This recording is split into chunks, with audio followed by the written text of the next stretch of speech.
సమస్య నాకు అర్థమైంది. మీరు పత్తిని పండిస్తున్నారు కానీ మీకు నిల్వ చేసుకోవడానికి గోడాములు లేవు. సిసిఐ వాళ్ళ దగ్గరికి వెళ్తే అక్కడ మీకు మాయిశ్చర్ ఎక్కువ ఉంటే మళ్ళీ వెనక పంపిస్తా ఉన్నారు.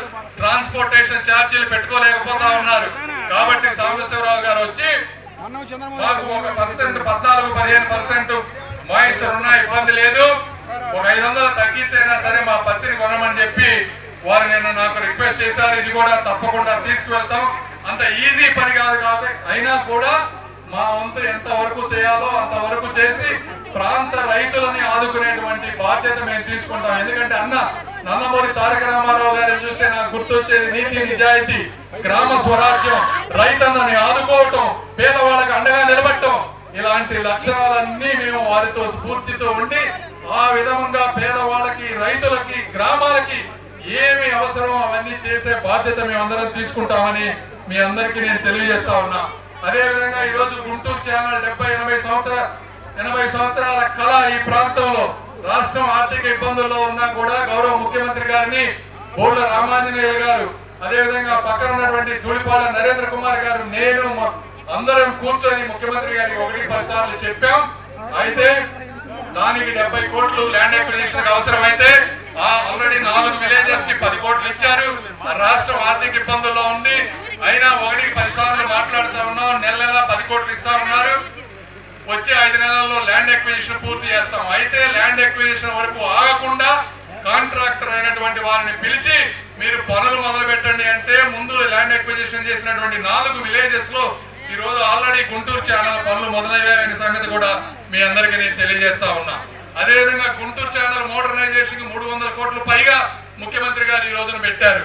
వాటికి కూడా డబ్బులు తీసుకొచ్చి ఈ ప్రాంత రైతులకి, ఇందాక ఇక్కడ వచ్చినప్పుడు కొంతమంది ఆ వాగుల్లో పూడికలన్నీ పేరుకుపోయాయని చెప్పారు. అవి ఎలా చేయాలో కూడా నేను ఇందాక కూడా నాకు తెలియదు అది ఉపయోగపడుతుందో లేదో కానీ అవసరమైతే నెలకు ఒక 2 లక్షల రూపాయలు పెట్టి నేను రెంట్కు తీసుకొని మీకు ఒక జేసీబీ ఇస్తాను, మీరు డ్రైవర్ని జేసీబీ ఇస్తాను, మీరు ఆయిల్ పోసుకొని మీకు ఎక్కడ కావాలో ఆ పూడికలు తీసుకుంటారో ఇంకోటి ఏదైనా చేయగలిగితే తాత్కాలికంగా మీకు ఉపయోగపడుతుంది, అది కూడా చేసి పెడతామని తెలియజేసుకుంటూ తెలుగుదేశం పార్టీకి పూర్తిగా అండగా ఉన్నటువంటి గ్రామం ఈ గ్రామం.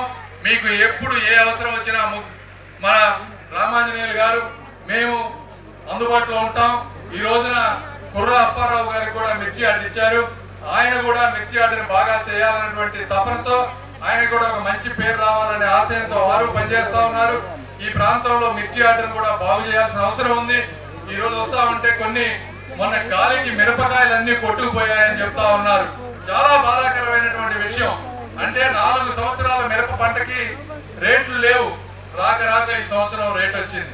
ఇలాంటి మన చేతుల్లో లేనటువంటి మిరపకాయలు కొట్టుకుపోవటం, ఇలాంటి వాటన్నిటికీ కూడా దీర్ఘకాలికంగా ప్రభుత్వాలు కానీ మనం కానీ మీరు కానీ కూర్చొని ఆలోచించి రైతులకు ఆదాయం ఏ విధంగా పెంచాలి, రైతులకి నష్టం లేకుండా ఎలా చేయాలనే దాని మీద గుంటూరుని ఒక బ్లూ ప్రింట్ గా తీసుకుని ఒక మోడల్ గా చేస్తాం. వచ్చే 3-4 సంవత్సరాల్లో మొన్నే నేను ఆచార్య ఎన్జీ రంగా యూనివర్సిటీలో ఉన్న సైంటిస్టులు అందరినీ పిలిచాం, అగ్రికల్చర్ డిపార్ట్మెంట్ వాళ్ళని పిలిచాం, మార్కెటింగ్ వాళ్ళని పిలిచాం, ముగ్గురిని కూర్చోబెట్టాం. 50 మంది సైంటిస్టులు ఉన్నారని చెప్పారు. ఒక్కొక్క సైంటిస్ట్ ని ఒక్కొక్క గ్రామానికి మార్కెటింగ్ అధికారులతో వెళ్ళమని మీ అందరికీ ఏ విధమైనటువంటి పంటలు మీకు తెలివి ఉన్నా కూడా వ్యవసాయ పద్ధతులు మారిపోతా ఉన్నాయి, మెకనైజేషన్ వస్తా ఉంది, ఏ విధంగా చేస్తే మీకు ఆదాయం పెరుగుతుందో అన్ని విధాలుగా చేసే అందులో సక్సెస్ అవుతానో లేదో తెలియదు కానీ సంకల్పం మాత్రం ఉంది, ఏదో ఒకటి చేయాలనేటువంటి కోరిక ఉందని మీ అందరికీ తెలియజేసుకుంటూ మరొకసారి ఎక్కువ ఎండలు ఉన్నాయి. ఈ అపూర్వ అభిమానానికి మీ అందరికీ కృతజ్ఞతలు తెలుపుకుంటూ ధన్యవాదాలు.